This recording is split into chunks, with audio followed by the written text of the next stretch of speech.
Alors bonjour à tous. Comme vous pouvez voir ici, donc on a les cartouches de 222 Remington, donc qui sont désamorcées, recalibrées.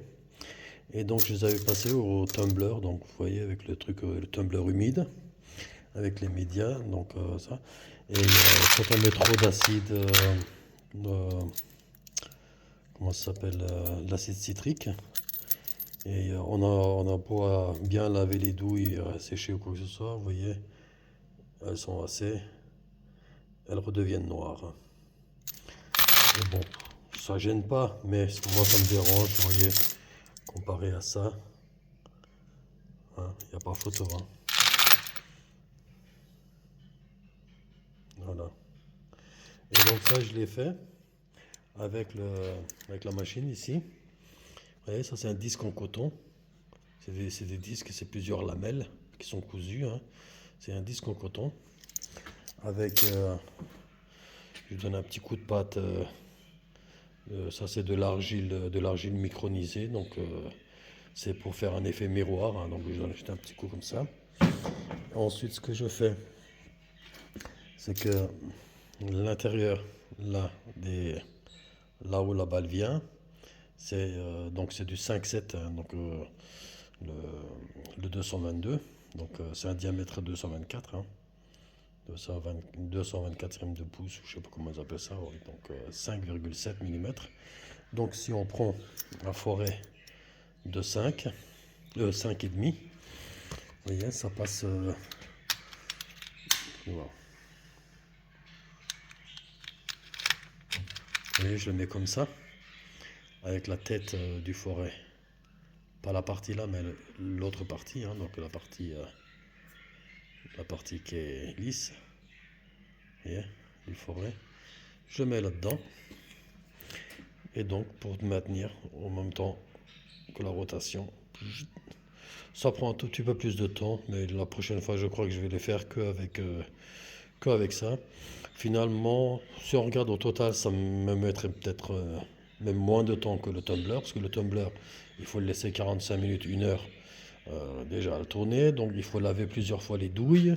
Après avoir lavé les douilles, il faut les sécher, donc il ne faut pas qu'il y ait une goutte d'eau qui reste dedans, parce que quand vous allez recharger, mettre la poudre dedans, donc la poudre, elle va être humidifiée par l'eau qu'il y a dedans. Donc ceux-là, ils sont bien séchés, hein, donc je les ai mis sur le four. Là, ça fait une semaine qu'ils sont secs, il n'y a plus rien. Donc j'ai aussi bavuré, comme on peut voir. Le... Oh, putain, dis-moi l'affaire, l'autofocus.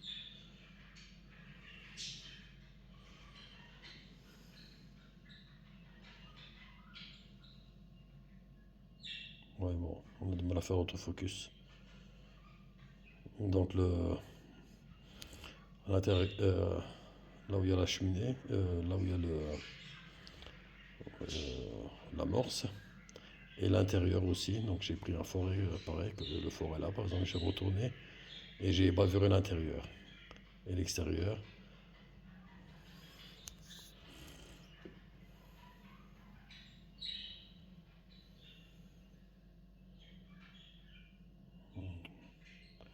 J'essaie de vous montrer ça, mais... Ah, voyez le beau petit chanfrein que ça fait dans le trou de... Ah, mais c'est chiant, cet autofocus.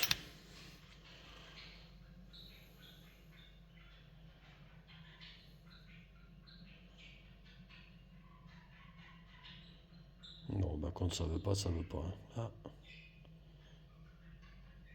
on va essayer de se rapprocher doucement. Bon, tout de suite, ça bouge.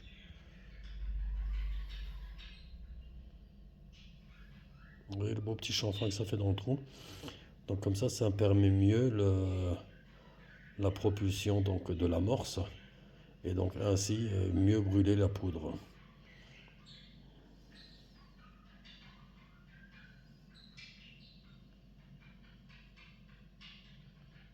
Vous voyez.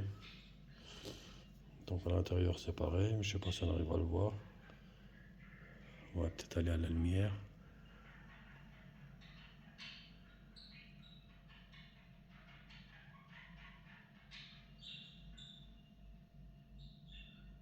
parce qu'avant, ça faisait des bavures à l'intérieur. Donc, quand c'est fait à l'usine, à mon avis, voilà, c'est fait de série, bzz, bzz, bzz, c'est percé, mais quand il perce, donc ici ça fait pas trop de bavures, mais à l'intérieur ça fait pas mal de bavures, et donc qui empêche, comment dire, la poudre de, voilà, quand l'amorce elle pète, donc ça, là maintenant avec le chanfrein, donc ça fait comme un cône à l'intérieur, je sais pas comment vous dire, ça fait comme un chanfrein. Et donc ici c'est pareil, quand l'amorce elle va claquer, donc le chanfrein qui va aider encore à propulser la flamme de l'amorce vers l'intérieur de l'étui.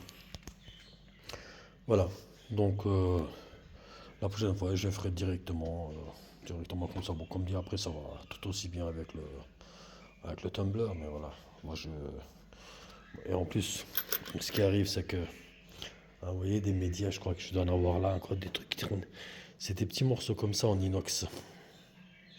Vous voyez, c'est des petites billes comme ça en inox. Et tout ça, ça tourne dans le truc. Il suffit qu'il y en a un qui reste. Vous voyez, vous en oubliez de mettre un là-dedans, ou qu'il ne sort pas, ou qu'il est collé, ou qu'il s'est mis de travers dedans. Vous remplissez votre poudre, vous mettez votre jus, et au moment où vous tirez, vous avez ce projectile en inox avec voilà, qui part, et donc ça risque voilà, de peut-être rien, mais voilà, peut-être que ça risque des choses. Donc moi, j'en ai déjà vu un qui s'est mis à travers comme ça, et c'est vrai que quand je les secoue un par un comme ça, il n'y a rien qui tombait, mais finalement, j'ai bien fait de le mettre parce qu'il était en travers, j'arrivais pas à mettre le jus, et puis je regardais, il s'est mis en travers avec juste sur le, comment dire, sur le goulot là. Voilà. Il s'était mis en travers là-dedans. Et donc j'aurais mis l'ogive dedans et puis j'aurais tiré ça comme ça. Ah, ça aurait peut-être pu faire des dégâts dans le canon. Vu que c'est de l'inox, hein, c'est pas du plomb qui se déforme facilement, ou c'est de l'inox, c'est très dur. C'est même plus dur que l'acier inox. Voilà. Donc je vous dis à bientôt. Si vous avez des questions, n'hésitez pas à les mettre dans les commentaires. J'essaierai de. Voilà, donc moi je fais du tir et la chasse, et j'ai aussi le gamin qui est avec moi pour le tir. Donc les cartouches ça défile.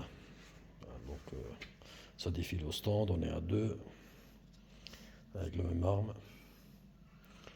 À la chasse, donc c'est que moi, le fils n'a pas encore le permis. Voilà, je vous dis à bientôt. Ciao, ciao.